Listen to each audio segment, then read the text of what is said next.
existem milhares de assuntos que a gente poderia abordar. Mas quando você pensa numa pessoa, já fica mal acostumada. Vamos falar de Jesus. Aí pronto, acabou. Você tem. Eu preguei ultimamente na igreja sobre a ressurreição, domingo passado. E fiquei pensando que o maior, o mais importante, o mais rico evento de toda a história da humanidade e de toda a época foi exatamente a ressurreição de Jesus Cristo. Fica assim pensando, não existiu nenhum outro acontecimento mais importante do que esse. E que força, que poder. Eu fiquei imaginando, se Jesus Cristo não tivesse ressuscitado, a gente estava todo mundo aqui em vão. Fazer o que aqui? O que é que a gente estava fazendo aqui? Não tem o menor sentido, né? Outra coisa também, se a gente não ressuscitar, é porque Jesus Cristo não ressuscitou. Mas se Jesus Cristo ressuscitou, a gente ressuscita também. Mas vamos dar um passozinho mais atrás. Eu quero falar sobre o momento em que alguém resolve acabar com a vida dele, né? E a palavra que nós vamos trabalhar é exatamente essa: convém que ele morra. Coisa, se alguém disser isso para mim, eu vou tremer nas pernas, não vou não. Convém que ele morra. Essa é a palavra. E em João, vamos ler, João 11, versículo de número 50. Eu vou fazer o seguinte, para não ficar só no versículo e a gente fica mais dentro do que a gente vai falar. Vamos a partir do versículo 47, que é o plano para tirar a vida de Jesus.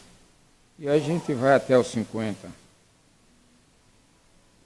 Do 47 aos 50.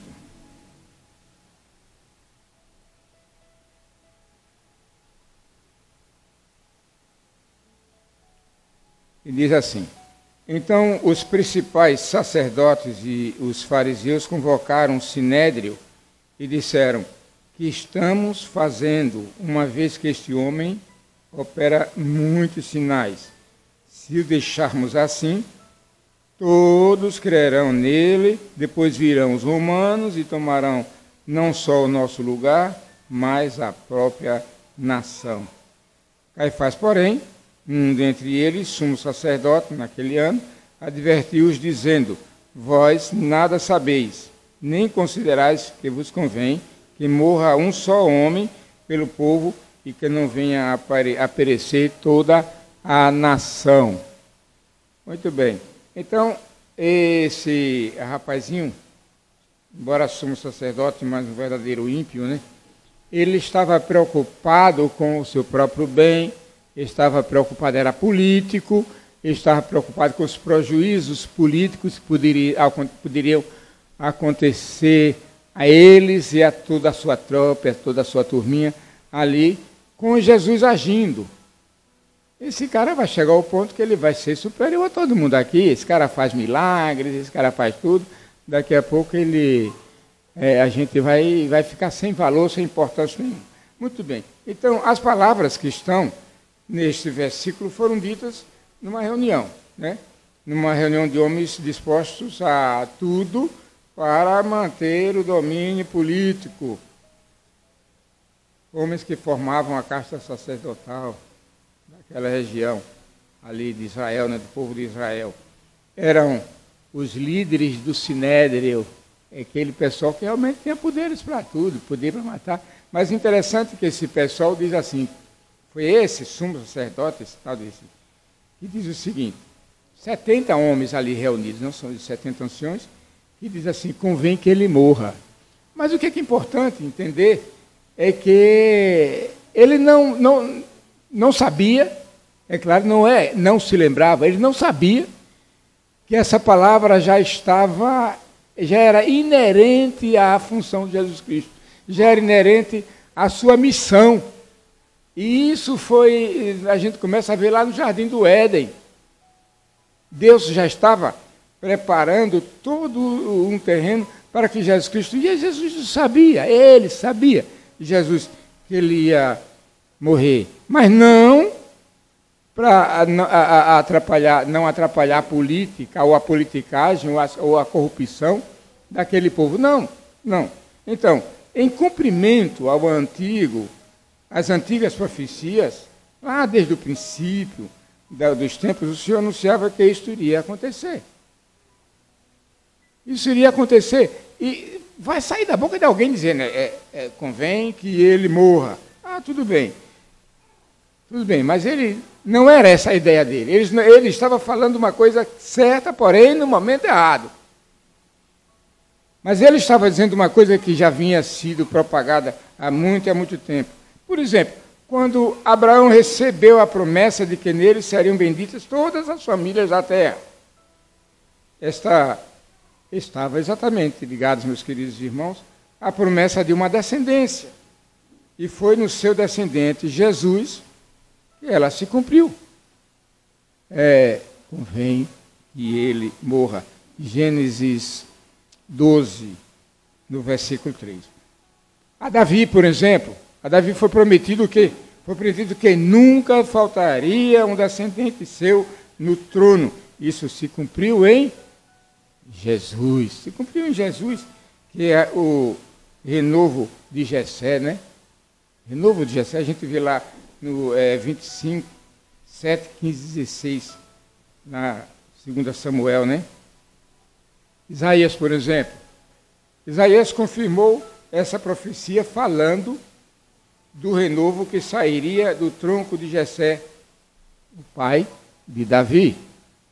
Então, a história vem sempre falando dessa palavrinha aqui, estava inserida em toda a história, em todo o tempo, porque havia uma profecia divina de Deus, pessoalmente falando para a humanidade, desde quando ele disse, nascerá da mulher aquele que esmagará a cabeça da serpente. Ele sabe que exatamente com a morte de Jesus Cristo. Exatamente. Isaías confirmou essa profecia, né? Ele, falando do renovo que saiu do tronco de Jessé, o Senhor Jesus confirmou que essas palavras se referiam a ele. Lá em Mateus 16, 21, Lucas 24 também fala, né, 25 a 26. Muito bem, então, em cumprimento às antigas profecias, aquele cara estava simplesmente profetizando. E alguém disse, ele profetizou, mas não era esse o interesse. Ele não estava profetizando sabendo o que estava dizendo. Mas Deus usa qualquer um, usa aonde quer, como quer, sem problema nenhum. Outra coisa também, Jesus Cristo, é necessário que Jesus Cristo morra como nosso perfeito substituto. O nosso perfeito substituto. Eu tenho observado alguns entendimentos errados com relação a essa questão da substituição. Jesus Cristo sendo o nosso substituto. Quem deveria estar na cruz seríamos nós. Quem deveríamos estar lá? E quando o texto diz, ele tomou sobre si as nossas dores e as nossas enfermidades. Existem algumas igrejas por aí que dizem que o crente não pode adoecer. Veja o entendimento errado da coisa. Que crente não pode sofrer.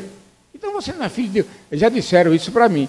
Você é um pastor e você está doente. Você não pode adoecer, não. Eu digo, gente, eu não posso adoecer. Eu vejo tantos pastores doentes, eu vejo irmãos, servos de Deus consagrados, filhos, adoecerem. Que entendimento? Onde é que está esse entendimento? Na verdade, o termo se refere às dores e os sofrimentos da cruz. E Jesus Cristo assumiu essas dores e esse sofrimento na cruz, porque seríamos nós que devíamos estar lá, pendurados na cruz, pelos nossos pecados, se a gente tivesse condições para isso. Mas era preciso que houvesse alguém que não tivesse pecado para poder sofrer por nós. E esse alguém só foi Jesus. E precisava nascer não da semente humana, mas por ordem e graça do Espírito Santo. Então, queridos irmãos, é necessário que ele morra para que ele venha a ser o nosso perfeito substituto. Jesus tomou sobre si o castigo que nos era destinado. É isso que precisamos entender a palavra de Deus. Não entender de uma certa forma distorcida, de uma certa forma que você vai para a Bíblia e não encontra firmeza, não encontra sustentação. Mas aqui nós encontramos sustentação, quando sabemos que Jesus Cristo é o nosso perfeito substituto, no sentido de que ele sofreu no nosso lugar. Não havia, nós não teríamos as condições, por muito que sofrêssemos, jamais conseguiríamos a nossa salvação. Tomou sobre si o castigo que nos é destinado. Terceiro, era este o significado do sangue lá no umbral das portas por ocasião das mortes dos primogênitos. Deus estava agindo de uma certa forma sempre profética, agindo, defendendo aquele povo, cuidando daquele povo, levando aquele povo por caminhos seguros, embora o povo não soubesse que estava andando por caminhos seguros, porque era Deus que preparava o caminho para aquele povo seguir. Eles não sabiam, porém, aquele povo, quando o anjo vem e diz, olha, mata um cordeiro nascido, o primeiro mais velho, né, da ninhada, o primeiro da ninhada, coloca o sangue, pinta os umbrais das portas com sangue, porque quando o anjo da maldição vier, ele verá o sangue e passará direto. Porque o anjo vinha para matar cada primogênito do reinado de Faraó. Mas onde tivesse o sangue, ele passaria direto.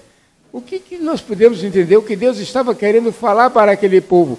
Que futuramente veria o seu filho, que como cordeiro, o seu sangue deveria então ser pintado nos umbrais do nosso portal espiritual. E o demônio, ao olhar para nós, ele não tem nenhum poder de nos atingir, porque Jesus Cristo morreu por nós na cruz. Deus estava querendo dizer, com aquele ato ali no passado, aquele povo. Então, ele pode ser o nosso substituto porque é justo, porque é perfeito, sem pecado. Sem pecado. Então, convém que ele morra, para que isso venha acontecer. Terceiro, queridos irmãos, é necessário que ele morra. É preciso que ele morra para satisfazer a perfeita justiça de Deus. A perfeita justiça de Deus não poderia ser diferente. Deus não poderia pegar eu, ou você, ou qualquer um, e colocar lá na cruz e dizer, morra pela remissão de todos os seres humanos. Eu não poderia fazer isso assim, ele não estava satisfazendo a sua perfeita justiça.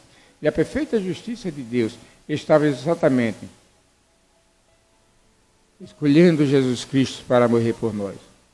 Então, sem a graça oferecida em Cristo, ninguém poderia subsistir na presença de Deus. Ele justamente nesse processo é que nós podemos hoje estar aqui. E só podemos estar aqui hoje por causa disso. A justiça de Deus, queridos irmãos, foi satisfeita no sentido de que o nosso pecado recebeu a recompensa em Cristo. O derramamento do sangue de Cristo nos conseguiu perdão da dívida que jamais poderíamos pagar. Foi o sangue de Jesus Cristo derramado na cruz, foi a sua vida dada por nós, que deu a nós o direito, então, de poder orar, de poder pedir perdão. Não poderíamos pedir perdão, queridos irmãos, se Jesus Cristo não tivesse derramado seu sangue na cruz do Calvário. Se Jesus Cristo não tivesse dado a sua vida por nós, não poderíamos ser perdoados de nada. De nada. Mas aquele amor que emanava de si, que se derramava ali na cruz por nós, aquele amor que buscou a reconciliação com Deus, que buscou a reconciliação com Cristo. Deus estava ali buscando a reconciliação conosco, através daquele amor que está escrito em João 3,16, porque Deus amou o mundo de tal maneira que nos deu o seu Filho para morrer por nós na cruz do Calvário, né? Muito bem. Então, esse amor reconciliador, amor que nos trouxe de volta para os braços do Senhor, amor que nos garantiu que nos garante a morada eterna com Ele lá na glória celestial. O amor busca reconciliação. Quando Deus toma essa iniciativa de enviar seu Filho para morrer na cruz por nós. É impressionante o Romanos 5,10. E aí, queridos irmãos, eu quero concluir, mais uma vez repetindo essa palavra, convém que Ele morra. Convinha que Jesus Cristo morresse não por determinação do homem, como eles queriam, como foi lido no texto. Convém que Ele morra não por determinação do homem, mas por causa do seu grande amor. Por causa do seu grande amor para conosco. Às vezes eu fico assim pensando, no momento em que a decisão é tomada, lá no lar celestial, Jesus Cristo não veio por uma obrigação, Jesus Cristo não veio por uma imposição, Jesus Cristo veio impulsionado pelo amor. Impulsionado pelo amor. Aquele amor que é universal, que atinge a todos os seres humanos da face da terra. Jesus é um Deus reconciliador. Quantas e quantas vezes, irmãos, nós estamos andando de uma certa forma que pelas nossas decisões, pelos nossos atos, estamos nos afastando de Cristo e pelo seu amor Ele ainda vai atrás de nós. Ele ainda vai nos buscar. Ele nos procura. Ele nos procura. É o amor que não tem limites, é infinito. É infinito. Fico imaginando essa parte eu me lembro. Eu falei do sermão passado que eu preguei aqui. Aquele homem chamado Jacó. Chega um momento em que ele perde completamente a condição de viver em família. Ele perdeu completamente a moral pelo que ele fez. Ele enganou o irmão, ele enganou seu pai, era um enganador, seu nome já significava enganador. E sai. Alguém condena Jacó de uma certa forma que eu não condeno ele da forma que muita gente condena. Eu não vejo Jacó como um ímpio, eu não vejo Jacó como um ateu, eu não vejo Jacó... Não, ele era um crente, era um cara de fé e era um cara de oração. O texto, se você ler lá, vai ver que Jacó ora. Jacó, quando ele está saindo com a sua mochilinha nas costas, né, ele ora, ele conversa com Deus. E conversa e Deus responde a sua oração. Isso é bom porque a gente derruba Satanás com essa explicação bíblica. Não adianta Satanás dizer nos nossos ouvidos que eu não tenho condições, que eu não tenho moral de conversar com Deus, porque eu pequei, porque eu fiz aquilo outro. Não, eu posso conversar com Deus sim. Porque quando eu converso com o coração voltado para Deus, quando eu converso com a minha fé sendo estruturada na esperança em que Deus responderá às minhas orações, eu vou fazer como Jacó fez. Senhor, se tu estiveres comigo, olha que coisa, aquele enganador. Senhor, se tu estiveres comigo e me abençoares, olha, o cara estava pedindo bênção, que cara de pau, meu irmão. Mas é uma cara de pau que a gente tem que ter, viu? Não baixa a cabeça na hora que você errar, não. Levanta a cabeça, olha para cima. E observe que o amor de Deus está sempre na sua direção, está direcionado para você, mesmo que você tenha pecado. Porque Deus vai dizer, o meu filho morreu por você. Ele morreu por você, porque então peça perdão sim, eu estou aqui para perdoar. O que ele exige é que o arrependimento seja sincero, verdadeiro, seja genuíno. Porque se o arrependimento for falso, não há perdão. Tem que ser verdadeiro, tem que ser genuíno. Se tu me abençoares, eu darei o dízimo disso, daquilo outro, do cominho, da hortelã. Foi assim que ele falou? E Deus abençoou? Deus deu a resposta? Olha, eu andei pelo mesmo caminho que ele andou. E eu parava e ficava imaginando Jacó caminhando por aqui. Eu não tenho, e nem ninguém tem condições físicas de sair do Egito na direção de Israel, caminhando por aquele caminho. Tem pedras do tamanho dessa igreja. Tem pedras do tamanho de uma carreta, pedras do tamanho de um carro. Você tem que descer, subir. O texto diz que ele cansou e dormiu usando uma pedra como travesseiro. Não tinha como não ser, tinha que ser. Ele tinha que usar uma pedra como travesseiro. Como é que ele ia fazer? Só tinha pedra ali. Mas outra coisa também que eu imaginei, como é que eu saio de lá, do Egito, e vou para Israel, e em 2 horas a gente chega, e eles passaram 40 anos para chegar. Andamos um pouquinho pelo deserto, Deus me livre de passar 40 anos no lugar desse aqui, eles passaram 40 anos. Mas Deus estava com eles em todos os instantes, e eles é que saíam da presença de Deus. E todas as vezes que saía, sofria as consequências terríveis. Então, queridos irmãos, Deus nos procura, Ele nos acha. Ele não nos procura da forma que aquele filósofo, agora me fugiu o nome da mente dele, ele saiu de casa meio-dia em ponto com uma lamparina na mão, acesa, meio-dia em ponto. E alguém perguntou, doutor Diógenes, o que é que o senhor está fazendo meio-dia em ponto com essa lamparina acesa? Ele disse, eu estou procurando um homem. Provavelmente o filósofo Diógenes, ele não encontrasse o homem que ele queria, mas Deus nos encontra e nos bota aqui. Ele nos encontra e nos reúne na sua casa. Tem uma determinada dificuldade em entender aquelas pessoas que dizem que não precisa de igreja. Não tem agora os desigrejados, né? Eles fazem os cultos lá sozinhos. Portanto, meus queridos, o que é importante é que o preço que foi pago lá na cruz foi um preço muito alto, muito alto. Tão alto que nenhum ser humano haveria condições de pagar esse preço. Olha, quem assistiu aquele filme, A Lista de Schindler, por exemplo, é aquele cara rico, né, altamente milionário, que vai comprar judeus para tirar do suplício da morte, para salvar os judeus, mas ele era bem limitado, ele não tinha condições de comprar todos, por muito rico que aquele homem fosse. Portanto, Jesus Cristo teve condições na cruz do Calvário de poder comprar a todos nós, com o seu sangue derramado na cruz do Calvário. Então, é preciso, queridos, que, baseado no que nós estamos falando aqui nessa noite, é necessário que ele morra. E ele morreu. Ele morreu para que a gente possa ter condições de nos achegarmos a ele. Sentir o calor de Jesus Cristo, o calor divino dele. Em dizer, olha, eu fico assim imaginando, vocês querem ver uma coisa? Imaginem Adão, peca, desobedece a Deus. Pecado, a coisa mais terrível que aconteceu na história da humanidade.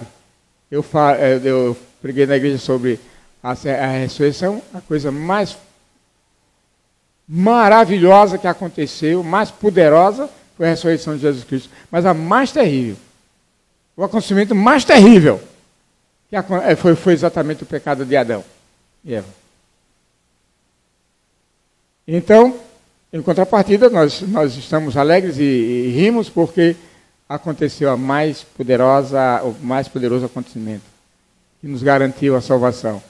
Se não fosse Jesus Cristo por Adão, a gente estaríamos perdidos.